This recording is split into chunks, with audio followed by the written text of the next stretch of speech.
What's up, everybody, and welcome back to TarIllustrated.com for another daily drop. I'm Jacob Turner. He's Andrew Jones. And AJ, we're here to talk a little Hubert Davis and Team USA. Is for those who don't know it, I'm sure people have known by now, Hubert selected as a court coach for the Team USA U19 basketball team training camp, which started on June 14th in Colorado Springs, Colorado. As the U19 team is preparing for the 2025 FIBA U19 Men's World Cup in Switzerland, which actually starts here in a couple of days. Let me just run through the coaching staff real quick so you can get a little bit of understanding, and then we'll dive more into it. But head coach Tommy Lloyd, he's the head coach of the team, coach at Arizona right now.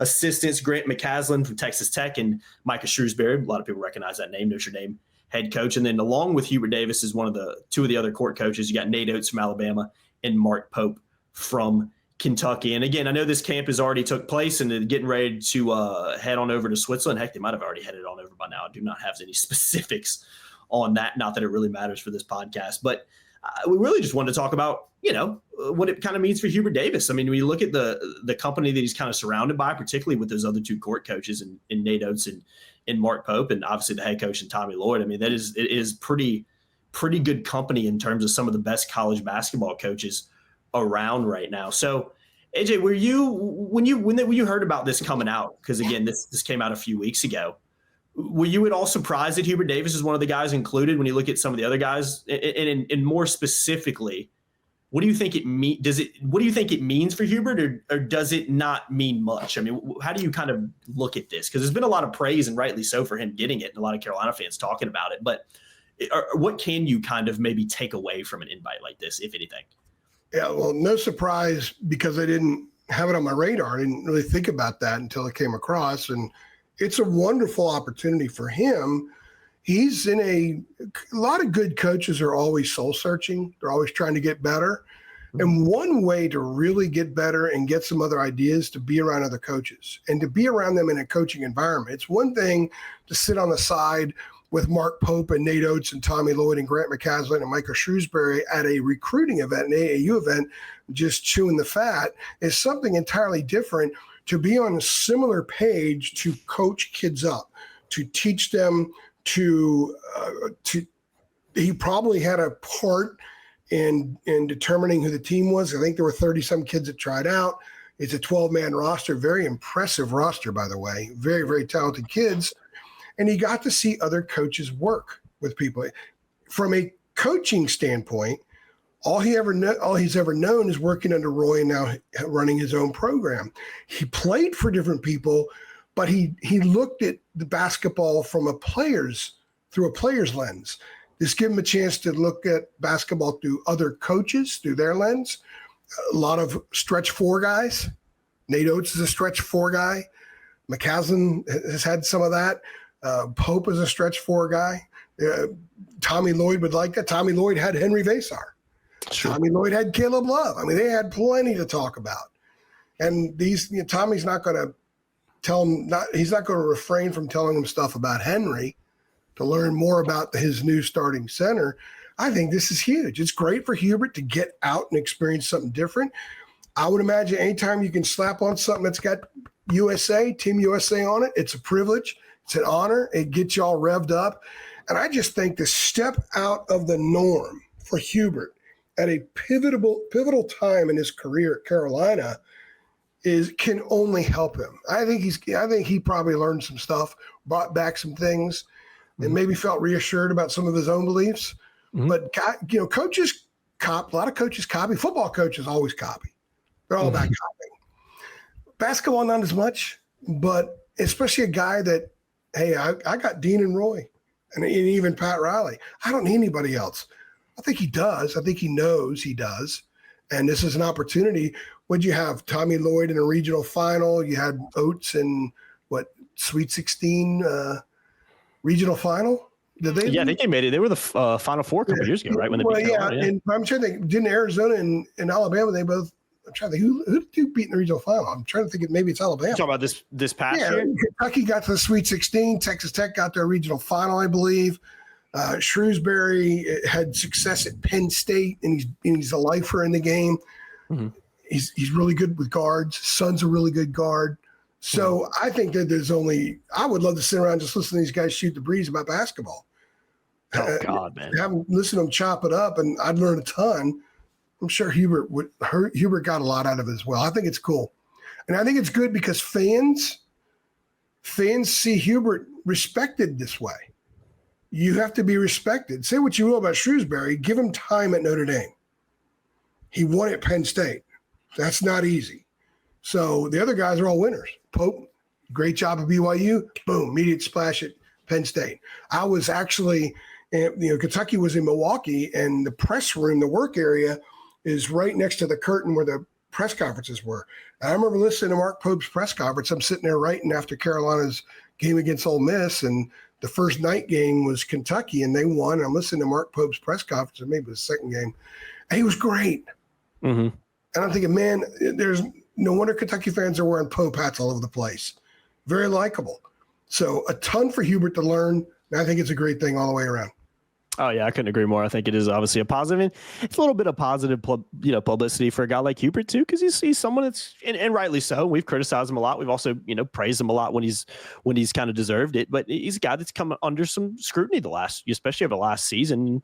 And rightly so when you look at, how much Carolina struggled last year and really his whole tenure, I think, besides, a couple of years ago in 2023 when they were the number, one overall seed or number one seed, I should say, in the tournament. And, he's a guy that's, especially from a Carolina perspective, has come a lot of scrutiny here. So I think it's always a positive when your head coach, despite all that, can get invited to something like this and be, sitting around and coaching around with, like I said, some of the best coaches in college basketball right now, because I think Hubert is a good coach in a lot of ways. But I also think when we've looked at, going back and look at the individual seasons the last few years, there's been a lot of things that you can rightly criticize him about too. So any opportunity, like you said, where you can go work with guys like this, also, maybe even, under 19, get to see some other players, scout around a little bit. There's 33 players total invited to it, and 12 will be named on the final roster. That's always a positive. 12 have been named, yeah. Yeah, and that's a positive too, to be able to kind of be around some of those kids too. So yeah, overall, I think it's great. The only question I have is I want to know how many of those coaches David Siss knows, because he probably knows about that.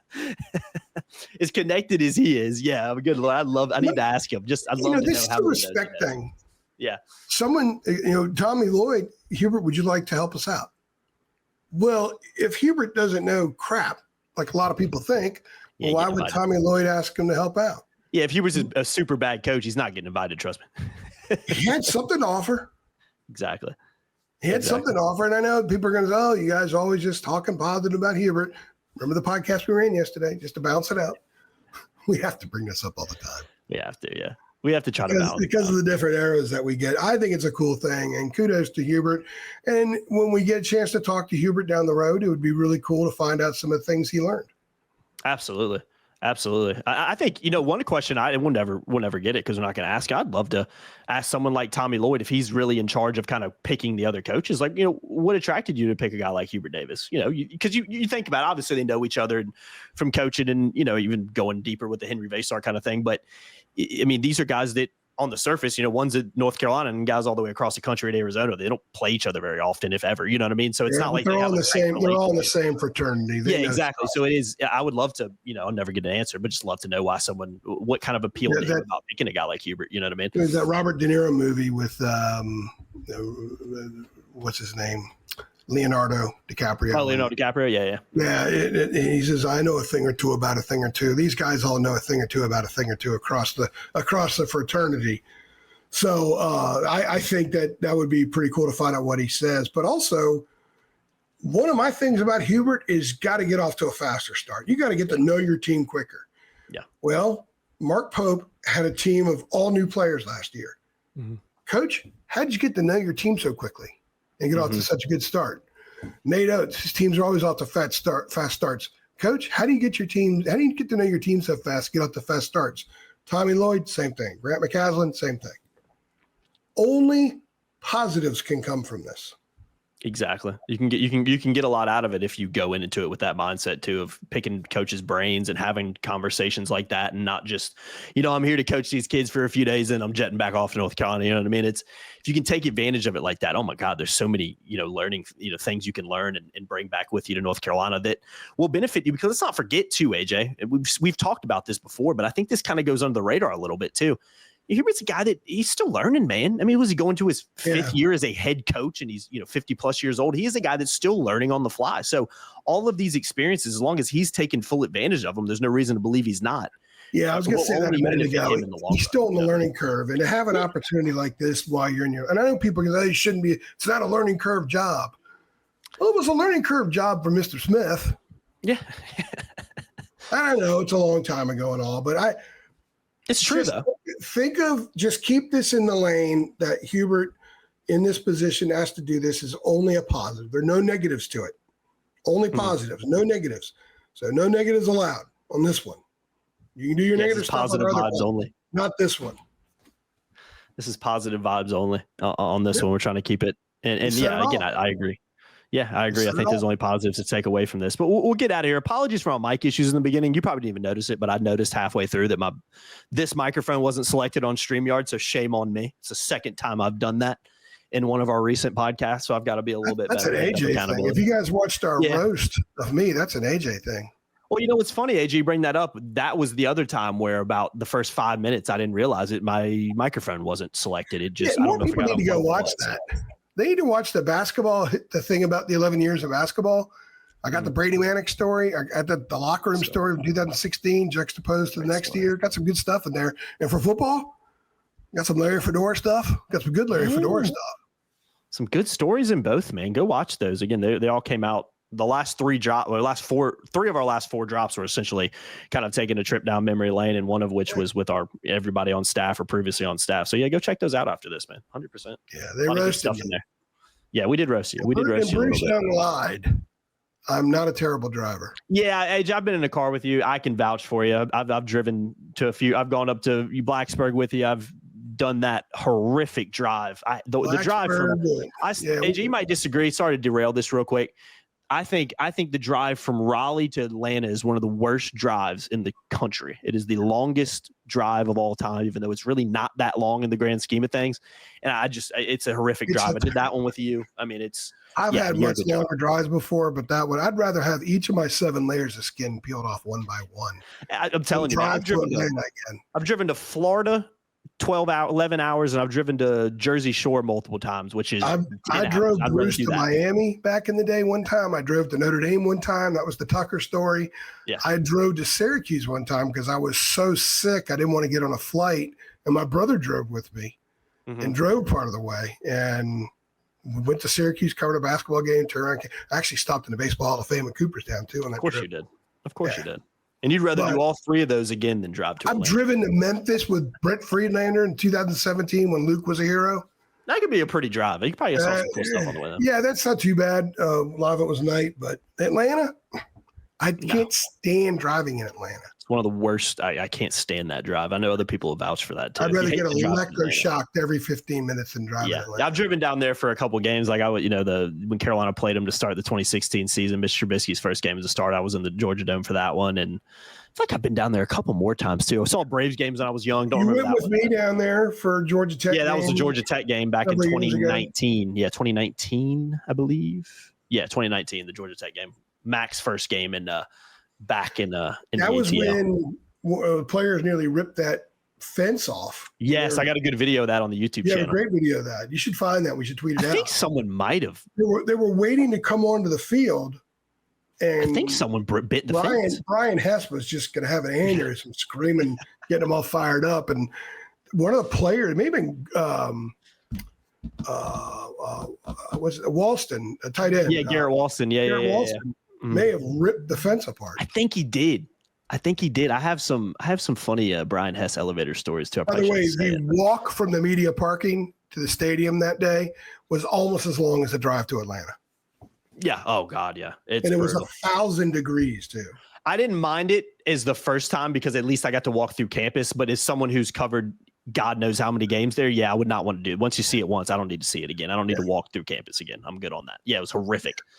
It's like parking on. It's basically, I would say, like almost like Georgia Tech Franklin person Street. will come on here and be very angry and tell you that it's the flats, not campus. Yeah, it was cool. I don't know. The UVA guy used to get on me when I was at the Star News, and we make reference to campus, and he'd get on me.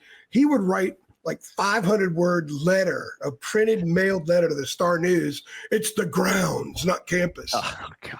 So I intentionally called it campus the next time. Yeah, I don't know on my radio show. I don't know what the distance is between the Georgia Tech parking deck and the stadium, but I would say it's at least like parking on Franklin Street in Rosemary and walking to Keenan Stadium. It's probably a little bit longer than that. Oh, it's further than that. That's a somewhat of a comparison for you, and nobody really wants to do that. I've done that many a time, especially back in the day when we didn't have a parking pass. That's where we used to park for football games. But thankfully I don't have to do that as much anymore. So, yeah. All right, guys. Florida State's a long walk too, but at least you get to walk by Sod Cemetery. Yeah, which is sweet. I mean, I don't care who you're a fan. I don't care if you're a Florida fan. That's pretty sweet to have a sod cemetery. Not a lot of sod maybe in there recently, but they'll get it going, I'm sure, again soon. But stop talking Florida State football before we get some people in the comments like, why are you talking about Florida State? I've been Jacob Turner. He's been Andrew Jones. Let us know in the comments. Get involved. What do you think? What do you make of Hubert Davis being invited to this camp and being a coach here? Do you not really care? Do you kind of think like agree with us where only positive things to come out of it? We want to hear from you guys as always. So make sure you like, share, subscribe, hit the notification bell too, and keep it locked over here. We got hopefully some news coming up soon, but we'll see. Thanks, guys. See y'all next time. Thanks.